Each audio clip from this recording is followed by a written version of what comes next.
اللہ اللہ۔ چنانچہ ہمارے اکابرین کا تقویٰ صرف کھانے پینے کی حد تک نہیں تھا، پوری زندگی، تقویٰ پوری زندگی پر محیط ہوتا ہے، معاملات میں، معاشرت میں، عبادات میں، ہر چیز میں تقویٰ۔ سیدنا امام اعظم ابو حنیفہ رحمۃ اللہ علیہ، ان کو اللہ رب العزت نے کمال تقویٰ عطا کیا تھا، حیران ہوتے ہیں ان کے تقویٰ کے اوپر۔ واقعی وہ تقویٰ کے معاملے میں اپنے ہم اثر لوگوں سے بازی لے گئے تھے۔ ان کے تقویٰ کا معاملہ سن لیجئے۔ ایک بندہ مسئلہ پوچھنے آیا، حضرت میری بکری گم ہو گئی، بتایا کہ بھئی یہ کر لو، وہ چلا گیا۔ اب دوسرے بندے کو بلا کے پوچھا کہ بکری کی عمر کتنی ہوتی ہے؟ اس نے کہا جی بکری کی عمر ہوتی ہے اتنے سال۔ جتنے سال اس نے کہا اتنے سال بازار سے بکری کا گوشت خرید کر کھانا چھوڑ دیا کہ کہیں یہ وہ چوری کی بکری نہ ہو۔ اللہ اکبر کبیرہ، حیران ہوتے ہیں۔ کپڑے کی دکان تھی، ایک تھان اس میں تھوڑا عیب والا تھا، تو اپنے خادم کو بتا دیا کہ جب کوئی بندہ خریدے تو پہلے دکھانا کہ اس میں یہ عیب ہے، پھر وہ جتنی قیمت پہ خریدنا چاہے خرید لے۔ اس نے کہا جی بہت اچھا۔ اللہ کی شان، ایک دن آپ واپس تشریف لائے تو وہ تھان اپنی جگہ پہ نہیں تھا۔ پوچھا وہ کپڑے کا تھان کیا؟ اس نے کہا جی تھوڑی دیر پہلے بندہ آیا اور خرید کے گیا، تم نے بتایا تھا کہ اس میں عیب ہے؟ اس نے کہا نہیں۔ تو فرمایا کہ اس تھان کی کتنی قیمت؟ جتنی قیمت اس تھان کی بنی تھی پوری کی پوری اللہ کے راستے میں صدقہ کر دی، میرے لیے استعمال کی ضرورت نہیں۔ دکاندار کبھی ایسا بھی کرتا ہے؟ اللہ اکبر۔ اس زمانے میں لوگ مغرب کے وقت دکانیں بند کر دیتے تھے، بجلی تو تھی نہیں، چراغ ہوتے تھے۔ تو امام حنیفہ رحمۃ اللہ علیہ ایک دن ظہر کے بعد دکان بند کر کے آ رہے ہیں۔ کسی نے پوچھا کہ نعمان دکان جلدی کیوں بند کر دی؟ کہنے لگے کہ آج آسمان پر بادل ہیں، ابر آلود ہے، اور بادل کی وجہ سے روشنی ٹھیک نہیں ہوتی اور گاہک کو کپڑے کی صحیح کوالٹی کا پتہ نہیں چلتا۔ میں نے دکان بند کر دی کہ کوئی بندہ کم قیمت کپڑے کو بیش قیمت سمجھ کے خریدے گا تو میری وجہ سے کہیں دھوکہ نہ ہو جائے۔ چنانچہ ایک وقت بادشاہ وقت نے بڑا مجبور کیا کہ آپ چیف جسٹس بنے۔ آپ نے فرمایا نہیں۔ اس نے کہا اچھا اگر آپ نہیں بنیں گے تو آج کے بعد آپ کسی بندے کو فتویٰ نہیں بتائیں گے؟ فرمایا ٹھیک۔ اس پہ جان چھوٹتی ہے تو چلو ٹھیک۔ اس کے بعد گھر تشریف لائے، اپنی بیٹی نے مسئلہ پوچھا کہ ابو اس میں مسئلہ کیا؟ فرمایا بیٹی میں کال دے چکا ہوں، اب مسئلہ اپنے بھائی سے پوچھ لو۔ تقوی اسے کہتے ہیں۔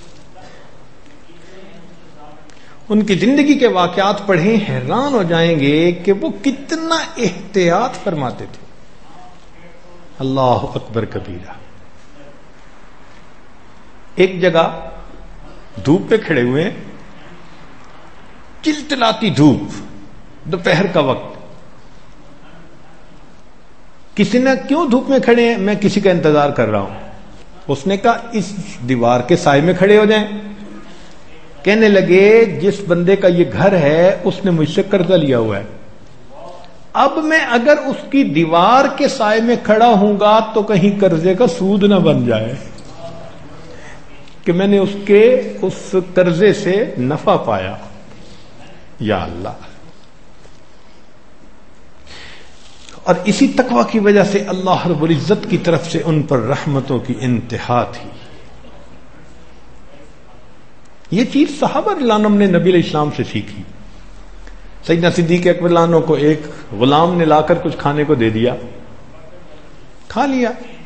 بعد میں پتہ چلا کہ اس غلام نے زمانے جہالت میں کوئی پھونک دم کیا تھا اور ان لوگوں نے اس کو آج اس کی وجہ سے کچھ دیا اور یہ لا کے مجھے کھلا گیا. تو سیدنا صدیق اکبر عنہ بہت پریشان ہوئے. چنانچہ پانی پیا, اتنا پیا کہ قے ہو جائے, قے ہوئی, پھر پانی پیا. ایک دو مرتبہ قے ہوئی مگر تسلی نہیں ہوئی کہ سب کچھ نکلا یا نہیں. پھر اپنے حلق میں انگلی ڈالی قے کرنے کے لیے. جب انگلیاں ڈال ڈال کے قے کر رہے تھے, تکلیف بھی ہو رہی تھی, تو دیکھنے والے نے کہا کہ امیر المومنین اتنی تکلیف پہنچا رہے ہیں. فرمانے لگے اگر مجھے پتا ہوتا کہ اس کھانے کا آخری ذرہ میری جان کے ساتھ نکلے گا میں پھر بھی اسے نکال دیتا. یہ تقوی صحابہ کرام میں تھا. اور وہاں سے پھر یہ اولیاء اللہ کی زندگی میں آیا. اور اس کے بغیر کوئی بندہ متقی بنے بغیر اللہ کا ولی بن نہیں سکتا.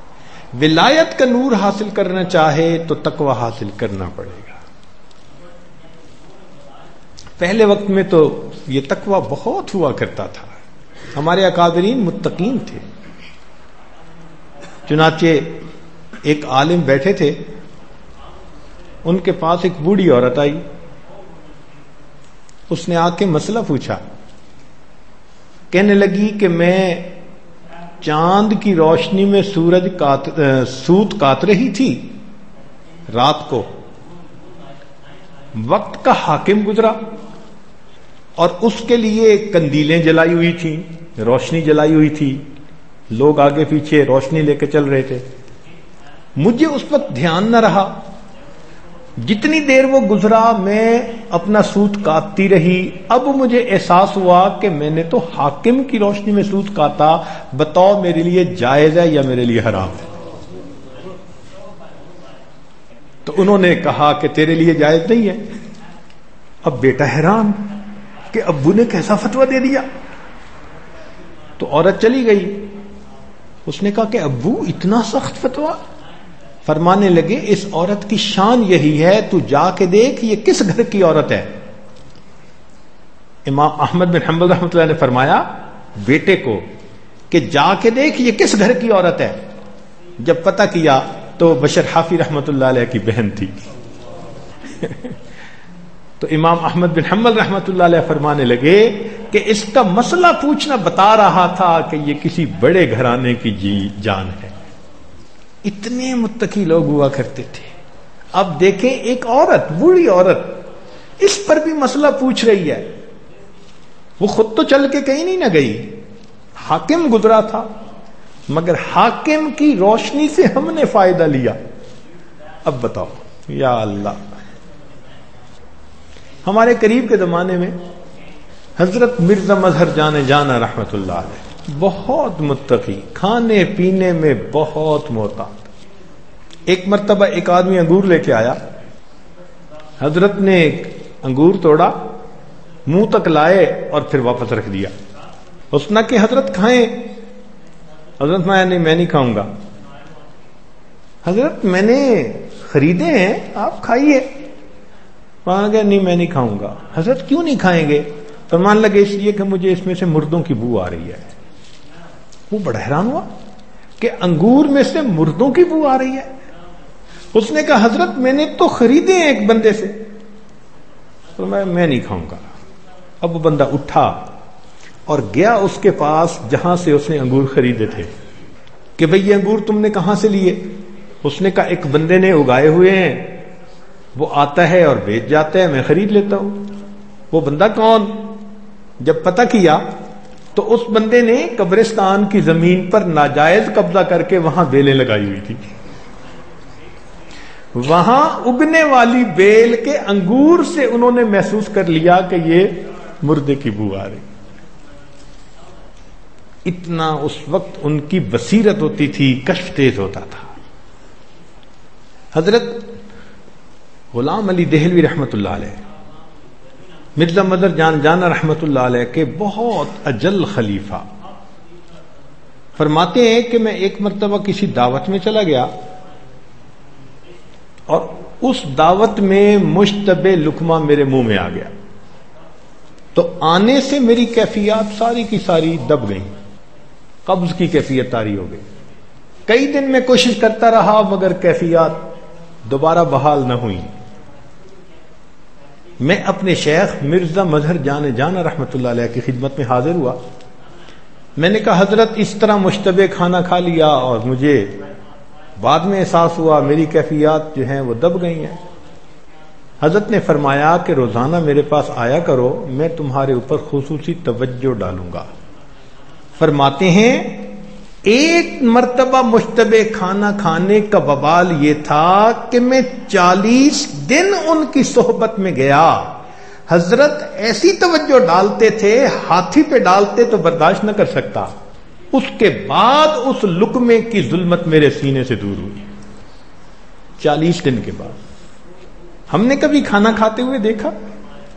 یہ کھانا آیا کہاں سے ہے؟ حالانکہ یہ فرض ہے، شریعت میں فرض ہے کہ کھانا کھانے سے پہلے دیکھے یہ حلال ہے یا حرام ہے، یہ فرض ہے بندے پہ۔ ہمارے گھروں میں ہوتا ہے ٹریش کین، جو چیز ہے اس کے اندر ڈال دو۔ آج ہم نے پیٹ کو ایسا بنا لیا، ادھر کی چیز بھی ڈال لو اور ادھر کی چیز بھی ڈال لو، اور یہ نہیں سوچتے کہ اگر چیز دوسرے کی ہے پیٹ تو اپنا ہے نا، اور اس کا نقصان تو اپنے کو ہوگا۔ اس لیے کھانے پینے میں بہت احتیاط کرنے کی ضرورت ہے۔ حضرت مولانا احمد علی لاہوری رحمت اللہ علیہ فرمایا کرتے تھے کہ میرے پاس کوئی شخص 40 دن قیام کرے، میرے پاس کوئی شخص 40 دن قیام کرے اور اس قیام میں وہ کھانا میری مرضی کا کھائے۔ 40 دن قیام کرے اور 40 دن میں کھانا میری مرضی کا کھائے، اب اگر اس کے سینے میں ولایت کا نور نہ آئے تو میرا نام بدل دے۔ اس کھانے کا انسان کی روحانیت پہ اتنا اثر ہوتا ہے۔ چنانچہ ہمارے پردادا شیخ حضرت خواجہ فضل علی قریشی رحمت اللہ علیہ بہت متقی، بہت اتنا تقویٰ کہ حیران، بہت احتیاط فرماتے تھے، بہت زیادہ احتیاط فرماتے تھے، کھانے پینے میں بہت زیادہ احتیاط فرماتے تھے، یہاں تک کہ جب کہیں تبلیغی سفر پر نکلتے تھے تو اپنا کھانے کا سامان اپنے ساتھ رکھا کرتے تھے، کسی کے گھر سے نہیں کھاتے تھے۔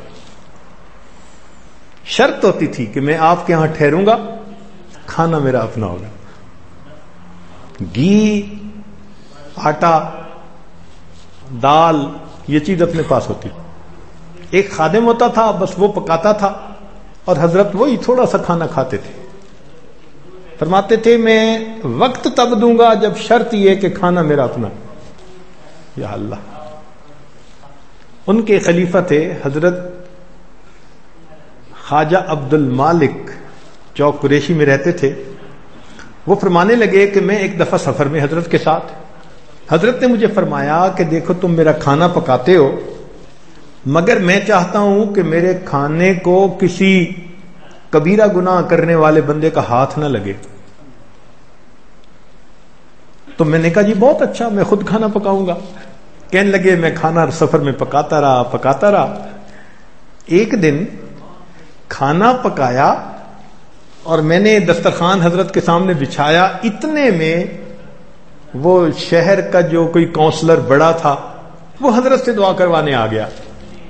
تو صاحب خانہ نے اس کی رعایت کی کہ بھئی بہت ذمہ دار بندہ ہے، دور سے چل کے آیا ہے، تو اس نے بھیج دیا حضرت کے پاس، اور وہ حضرت کے پاس آ کر بیٹھا اور اس نے کہا حضرت دعا کر دیں، فلاں کر دیں، تو حضرت نے دعا کر دی۔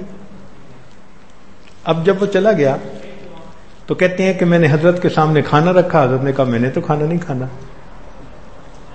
میں نے تمہیں کہا ہوا نہیں کہ میرے کھانے کے لیے شرط ہے؟ میں نے کہا حضرت کھانا تو میں نے پکایا۔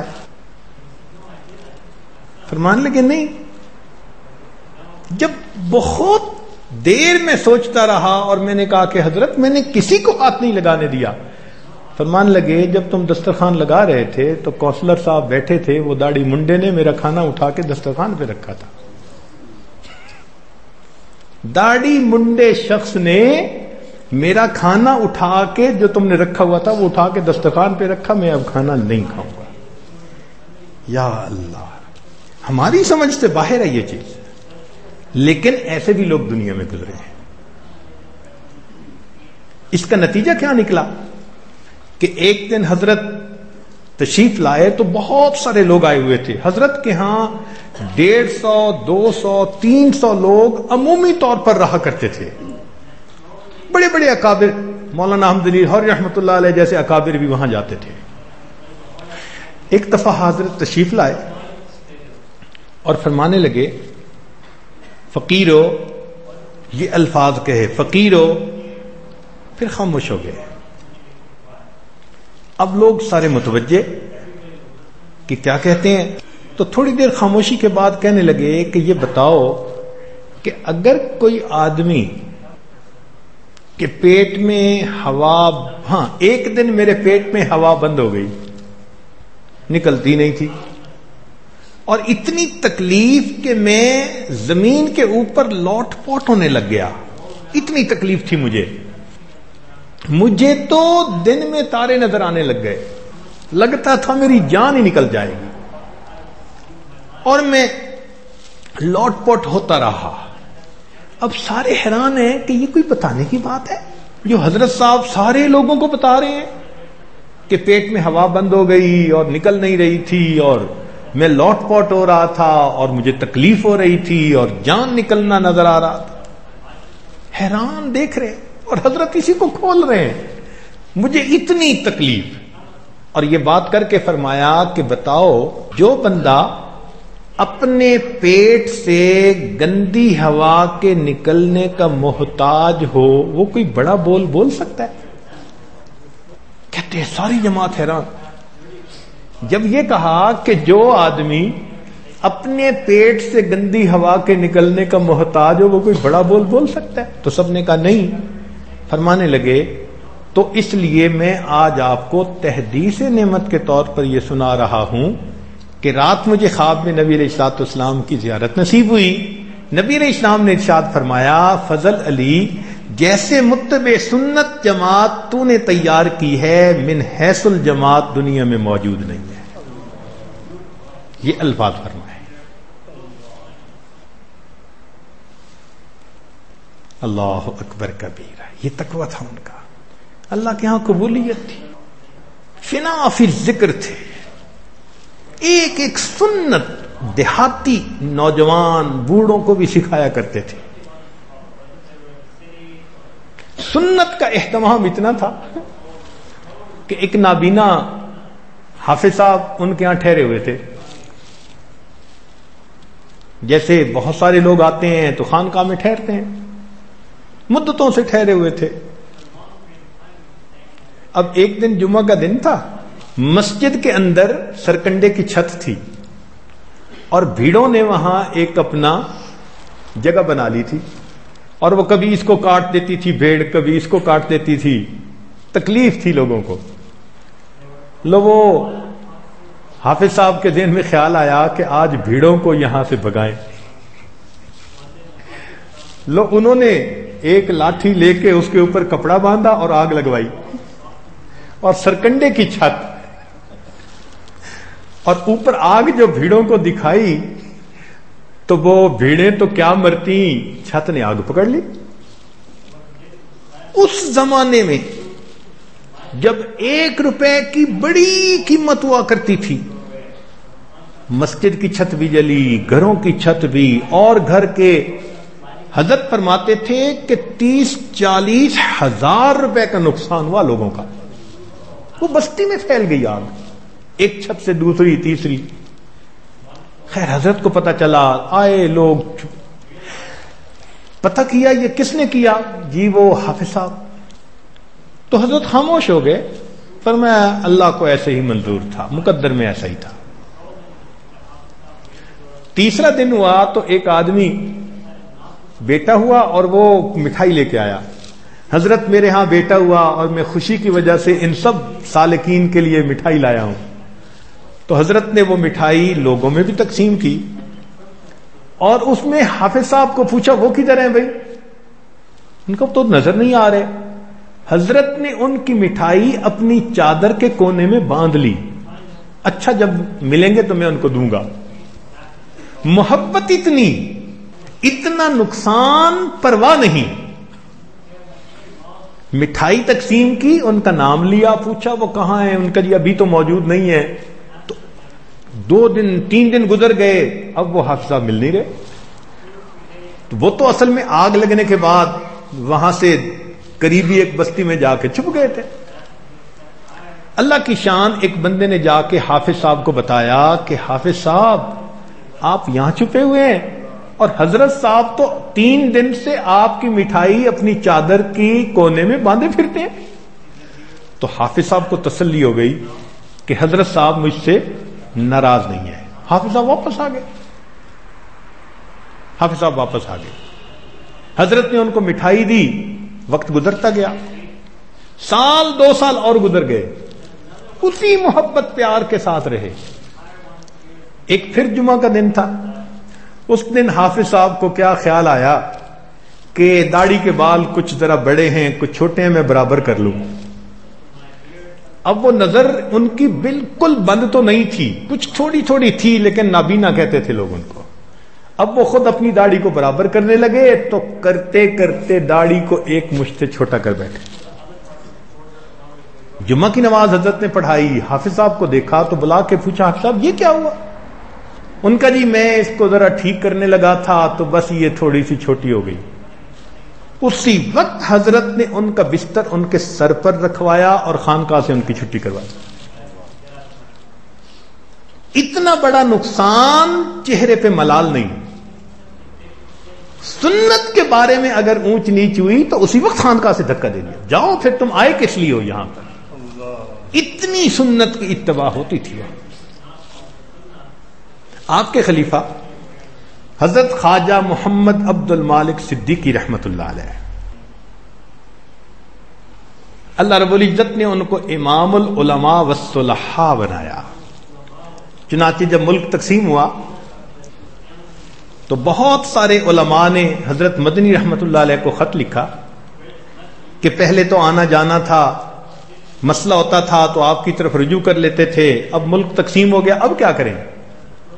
تو حضرت مدنی رحمت اللہ علیہ نے 3 بندوں کے نام دیے کہ یہ پاکستان میں ہیں، جب تمہیں ضرورت ہو ان سے پوچھ لینا، میری ضرورت نہیں پڑے گی۔ ان میں سے ایک خواجہ عبد المالک صدیقی رحمت اللہ علیہ تھے، نام لکھا ان کا۔ اکثر دارالعلوم دیوبند کے دورے پر جایا کرتے تھے اور ہر سال 2 ہفتے دارالعلوم دیوبند میں رہا کرتے تھے حضرت صدیقی رحمت اللہ علیہ۔ ایک مرتبہ حضرت نے 1 ہفتے بعد جانے کا ارادہ کر لیا، تو اساتذہ کو پتہ چلا دارالعلوم کے کہ حضرت 1 ہفتے کے بعد جا رہے ہیں اس مرتبہ، تو حضرت تیاری کر رہے تھے۔ اتنے میں حضرت مدنی رحمت اللہ علیہ دارالحدیث میں تھے، انہوں نے حدیث کے درس کو موقوف کیا، روکا اور حضرت سے ملنے کے لیے آئے۔ حضرت سمجھیں کہ بس الوداعی ملاقات کے لیے آئے ہیں، پوچھا کہ کیسے تشریف لانا ہوا؟ تو حضرت مدنی رحمت اللہ علیہ نے فرمایا کہ حضرت آپ ہر سال طلباء کو 2 ہفتے دیا کرتے تھے، اس دفعہ 1 ہفتے کے بعد جا رہے ہیں، اگر ہماری کوئی کوتاہی تو معافی مانگنے کے لیے آئے ہیں۔ میں نے حدیث کا درس موقوف کر دیا، طلباء کمرے کے دروازے تک بیٹھے ہیں، جب تک 1 ہفتہ اور ایکسٹینڈ نہیں کریں گے ہم دارالحدیث میں نہیں جائیں گے۔ حضرت نے 1 ہفتہ اور رہنے کا ارادہ فرمایا، تب حضرت مدنی رحمت اللہ علیہ نے آ کے درس شروع فرمایا۔ حضرت مفتی کفایت اللہ رحمت اللہ علیہ طلباء کو درس دے رہے ہیں، درس کے دوران فرماتے تھے، قلب کا لفظ آ گیا تو فرمانے لگے بھئی اگر تو اس کی ترکیب کوئی معلوم کرنی ہے تو وہ ہم سمجھا دیں گے، اور حقیقت معلوم کرنی ہے تو پھر ذرا خواجہ صاحب کے پاس تمہیں جانا پڑے گا۔ حضرت انور شاہ کشمیری رحمت اللہ علیہ خواجہ عبد المالک صدیقی رحمۃ اللہ علیہ کے چہرے کو دیکھتے تھے تو سبحان اللہ پڑھا کرتے تھے. فرماتے تھے کہ چہرے پہ ولایت کا نور نظر آتا ہے.